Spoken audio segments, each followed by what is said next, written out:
Yo, what's up YouTube? Welcome back to Taee TV.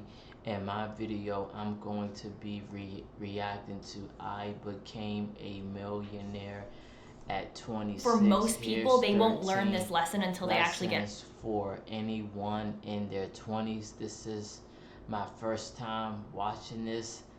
Let's get into it. Let's go. Everything that they want until they get the promotion and they realize that career is not for them, until they get that dream guy or dream girl and they realize that this is not the relationship that they want to be in, until they buy that big ass house and they realize how empty they are. If you are in your 20s, this is my advice to you.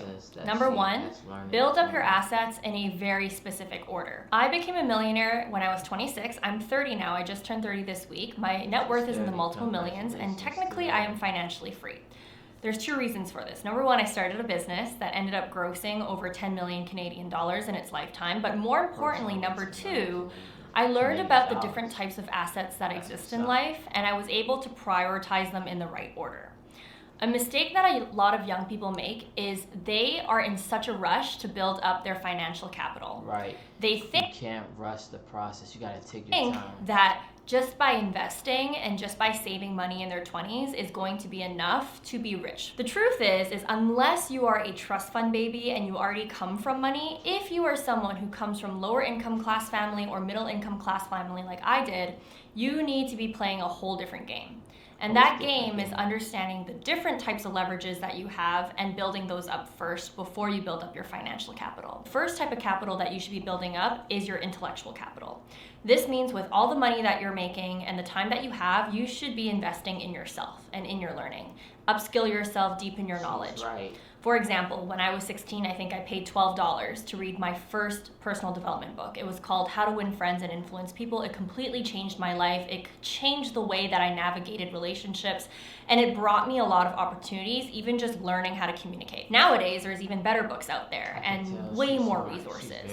But what you want to be doing is, if you don't have the money right now, you should be reading books, you should be listening to podcasts, to YouTube videos, to expand your knowledge and learn as many skills as possible. Learn more about the world. Once you start making some money, you want to try to invest that into courses or mentors that can fast track your learning, fast track your skill development. The goal of building up your intellectual capital is for you to be perceived as someone who is valuable to the marketplace. Because once you have a sense of value, then you're going to be able to build up the second type of capital, which is your social capital. It's very hard to build up a really strong and rich network without having a sense of intellectual capital. And so in the process of you building up your intellectual capital, you want to find as many ways as possible to help people with your intellect, to help people with this. Hold up a second.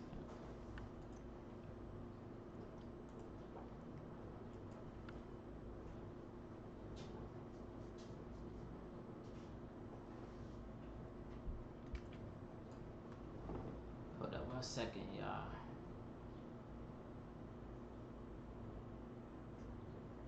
Skills that you've acquired. For me, in my career, I helped a lot of people through mentoring others, through offering my services and my resources to others, through eventually digitizing my intellectual capital. I started a YouTube channel, and through my videos, I just taught people everything that I was learning. And from there, when you build your intellectual capital, eventually people will notice you. You want to build yourself up to be a person that people can clearly see you are working on yourself and you are becoming a better person. And so eventually I built up my social capital, which is building my brand on YouTube. Now, you don't have to be a YouTuber to do this. If you are working a 9-to-5 and you're in a job right now, even you just helping your coworkers, going above and beyond, will get you noticed by upper management, who will then connect you to whoever. You want to build a strong network. And the reason why you want to do this is because the stronger network that you have, the stronger and richer social capital that you have, opportunities will come way faster and way easier for you. Once you've built up your social capital, the next type of capital that's going to be really easy for you to build is your human capital. Now, this is very specific to those of you who want to build a business, who have a specific project that you want to go deep on. But human capital is being able to recruit others into your cause so that you can scale up your time. And so in my case, when I built up my YouTube channel and I built up a brand for myself through helping so many people, it was a lot easier for me to find talent. There were people that wanted to work for me rather than me reaching out to other people. Now, of course, you don't need all of that. If you already have money, it'll be easy to hire out and outsource your time. But if you don't have money, having a strong social capital will help you get human capital a lot faster and a lot cheaper. Once you've built up your intellectual, your social, and your human capital, you'll naturally be at a place where you have more financial capital than other people in your age range. And this is where you can make life-changing money. Whereas if you don't have any of those other capitals, and let's say you only have $10,000, $20,000 in your bank account, yes, you can save it, but it's gonna take a while for you to make life-changing money. And so instead, if you actually invested that in yourself and you built up the other capitals first, you're actually fast-tracking your ability to potentially make your first 100,000 and then your next 100,000. And then eventually you may even get to a place where you're making $500,000 or $1 million. And that's life-changing money, because you now have a way bigger principal to play with. And now with that money, you can invest in real estate, you can invest in the market, and it's gonna have a way bigger impact on your wealth strategy than if you tried to nickel and dime in your 20s. Second piece of advice, and that is work hard for everything that you've ever wanted, acquire all the things, make all the money, do it sooner rather than later. Because the sooner that you can get everything that you've wanted, the sooner you will realize that none of that shit actually matters to you. There's a quote that I heard from Naval Ravikant, and it goes, "We have two lives. The second life begins when we realize that we only have one." Even though I made multiple millions in my 20s, I checked off all the boxes, I acquired all of the things, it wasn't until I did all of that where I had this epiphany that none of that stuff actually mattered to me.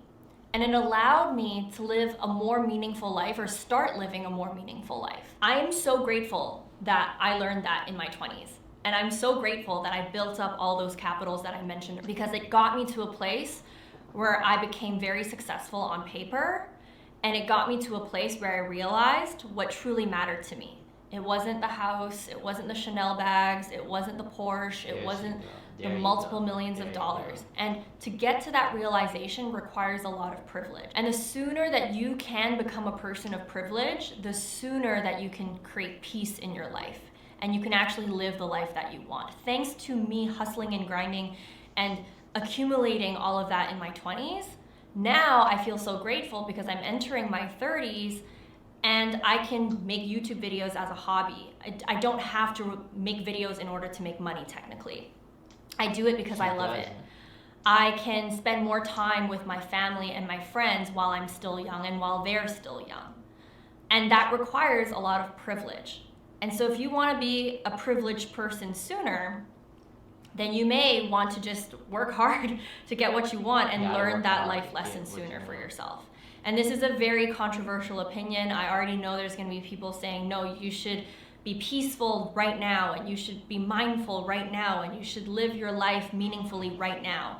And I hope that you can do that, but I believe for most people, they won't learn this lesson until they actually get everything that they want, until they get the promotion and they realize that career is not for them, until they get that dream guy or dream girl and they realize that this is not the relationship that they want to be in, until they buy that big ass house and they realize how empty they are, until they have all the money in the bank and they realize that what they actually want is to spend more time with their mom and dad. The sooner that you can know this, the better. Next. Everything is a projection. This video is a projection. I am projecting onto you. I am projecting my beliefs. I am projecting what I feel is important. I'm projecting my life experience onto you. But what I believe is true for me does not have to be true for you. And I wish that I knew this lesson sooner in my 20s than I did. Hi, Smarty. Can you help me with my address data? Sure thing. Okay, there you go. Oh. I had to become someone who posts my life on the internet to learn this the hard way. because I am someone who gets multiple projections thrown at her every single day. Okay. And before, I used to take things very personally. I used to question myself a lot because of other people's opinions. I used to question if I was a good person. I used to question my skills. I used to question my experience. I used to question who I was because I couldn't discern other people's feedback. I couldn't discern and I couldn't understand that what other people were throwing at me was their life experience, was their knowledge, was their point of view, was their trauma, was their experience, but it didn't have to be mine. If someone doesn't like you, it doesn't have to mean anything about you. If someone has a limitation, it doesn't have to be your limitation. If someone has criticism, you can choose to take it on if you feel like it's actually going to help you, or you can just let it go lovingly. You don't have to take everything on as truth. The sooner that you can understand what projections are and where they come from, the more mental peace that you will create for yourself. Stop idolizing. When I was in my 20s, I had a lot of fangirl energy. If you were older than me, I would fangirl. If you were more successful than me, I would fangirl. If I was given a once-in-a-lifetime opportunity, I would fangirl. I would even fangirl over material possessions.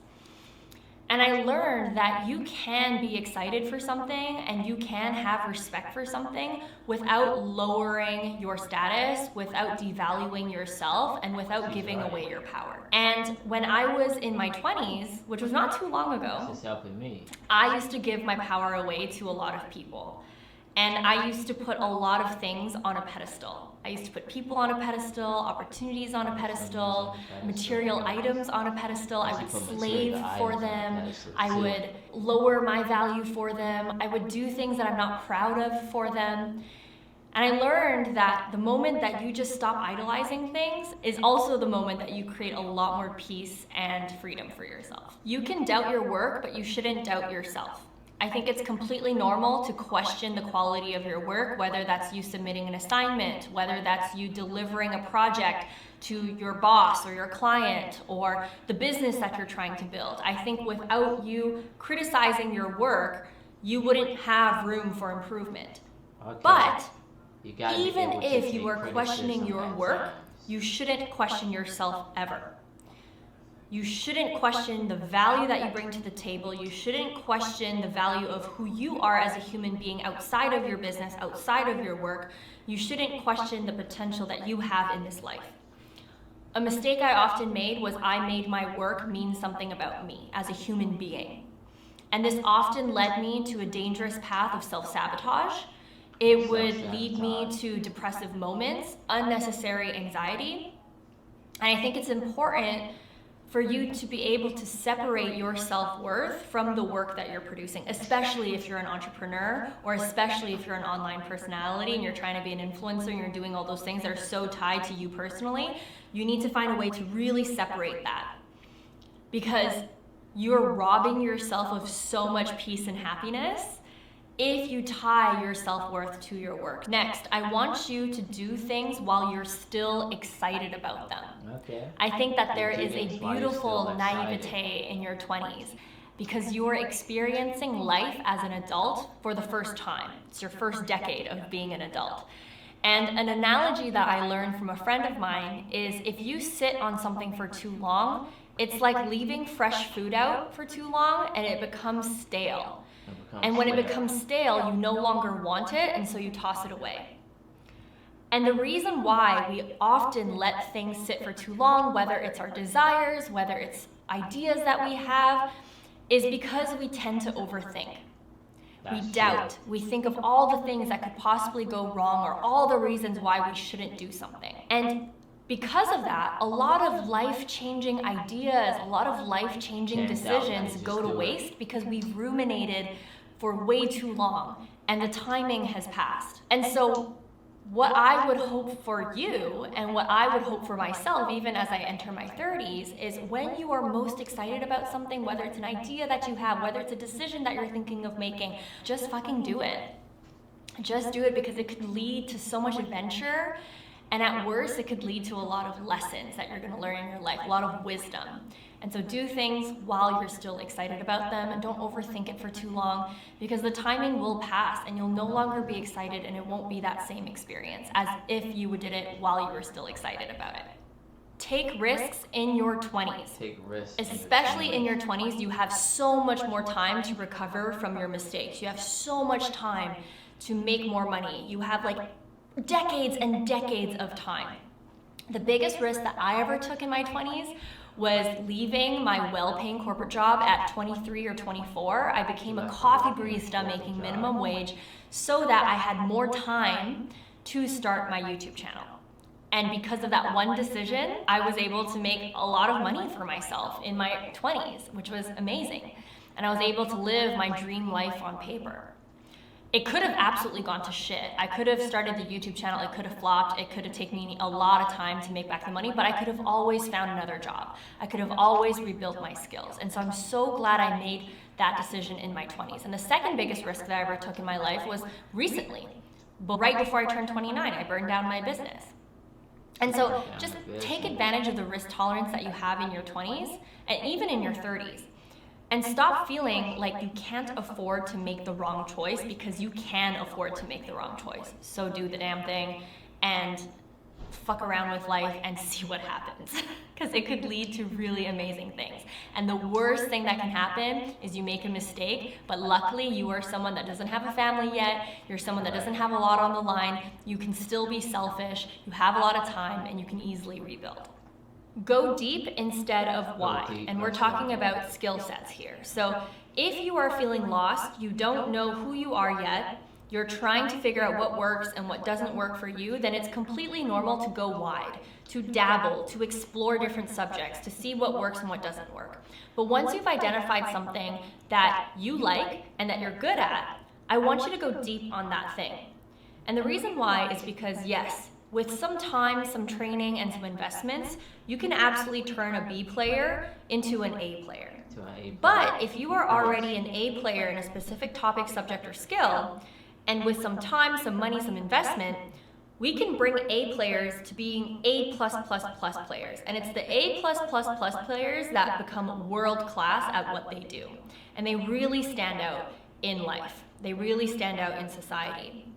And the best part of that is life becomes so much easier when you just double down on what feels easy and what you're passionate about. And even if you don't think that thing that you're good at or the thing that you're interested in is going to make you money, even if you believe that it's not going to make you a dime, if you're good at it and you really develop that skill, the money will absolutely come. Because that is the one competitive advantage that you're going to have among anyone else who's trying to do the same thing. In my case, I knew from a young age in high school that I loved making videos. I made videos even when I was in high school with my friends. I would spend hours and stay up late just making these dance videos. And I learned that this was something that I really loved doing, that I was passionate about. And at the time, no one thought that making videos like that would make you money. But because I'm good at it, because I don't give up on it, because I actually enjoy it, I've been able to make multiple millions of dollars from it. As a disabled business owner, my time is mostly spent writing emails and before Shopify. But if you don't even like YouTube, or if you don't even like making videos, and you're forcing yourself to do it because you think it's going to make you money like it made me money, it's never going to work. And so you want to go deep on the things that you love. You want to go deep on the things that you're good at, because that is your competitive advantage that other people will not have, and the money will come when you chase those things. If you are someone who is feeling lost, I want you to embrace being lost.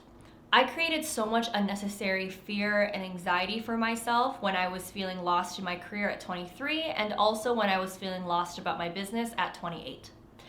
But I learned that being lost is such a beautiful thing, because it's an uncomfortable stage in your life where your old self is gone and you haven't met your new self yet. I think that's incredibly exciting, and I wish that I knew that sooner so that I could reframe that for myself. Right. And rather than seeing being lost as being a shameful and negative thing, that I just fully embraced it as a process of life, as a process of meeting my new self, and realize that it's not a crisis, it's an awakening. It's an exploratory phase. And I think... Hold up 1 second, y'all.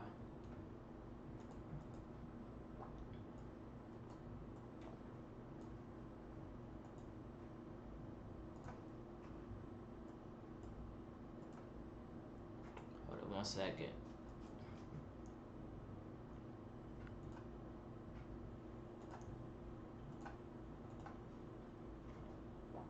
The moment that you can reframe that in your life, the more peace you will give yourself and the more grace you will give yourself as well. One thing that I wish I did sooner in my 20s is understanding the importance of politics. I was raised without really knowing anything about politics. My parents never talked about it. I never really voted. I never thought it was that important. I didn't think it mattered.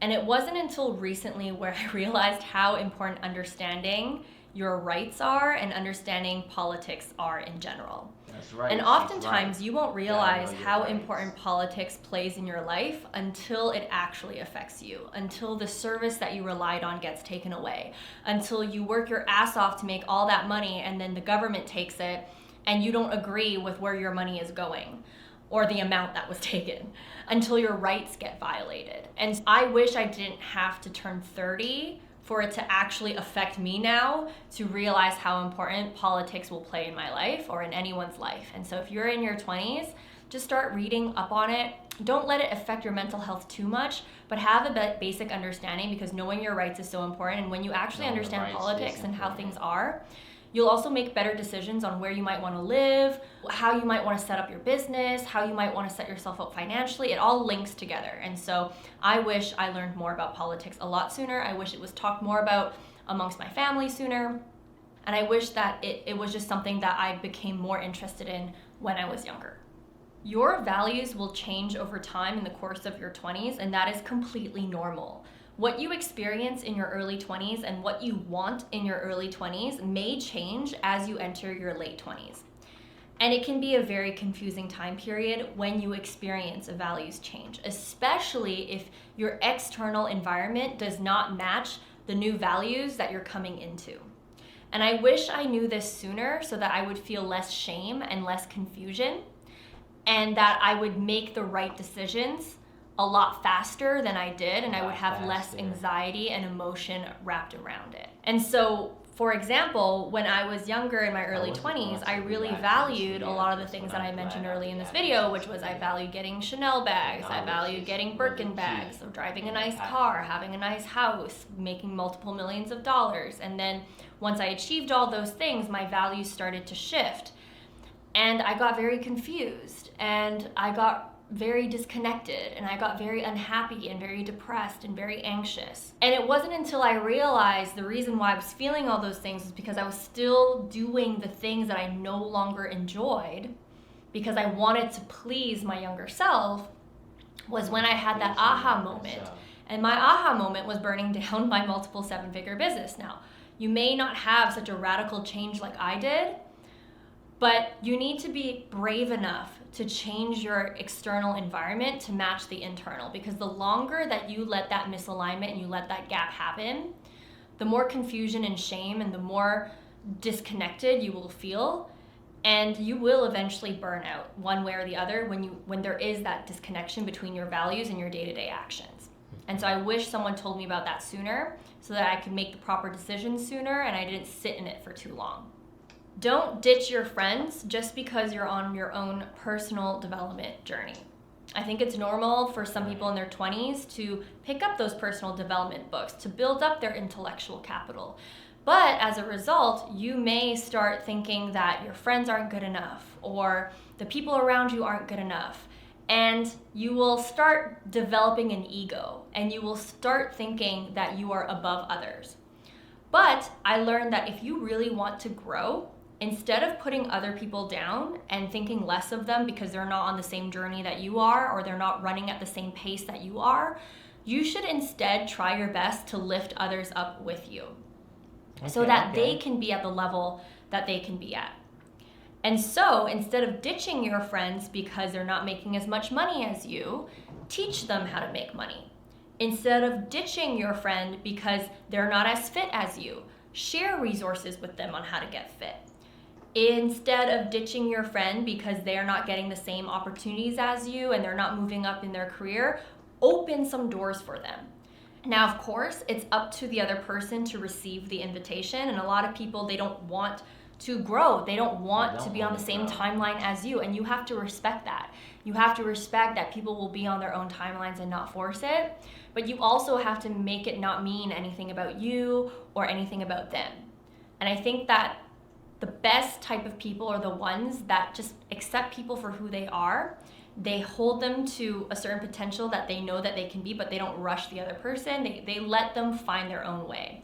And I think it was really sad when I was in my early 20s or mid 20s when I started going into this personal development journey that I just wasn't a good friend to other people. She I wasn't a good didn't friend. invest She's in my being friendships honest. as much as I could have because I developed an ego, and I thought that building a business was more important than anything else and that I was more important than anything else. But now realizing that friendships are really important, and you should be someone that lifts other people up instead of putting them down or developing that type of ego, because your ego will bite you in the ass in the future. And so, yeah, don't ditch your friends just because you are on your own personal development journey. Let everyone fall into it on their own timeline. Get to know your family, ask questions, collect the stories. My grandma passed.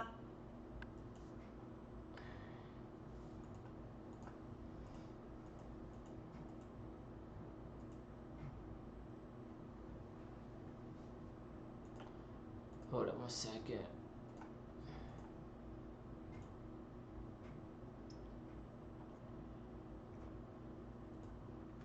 Away a couple months ago. It was just a few weeks after I visited her in Hold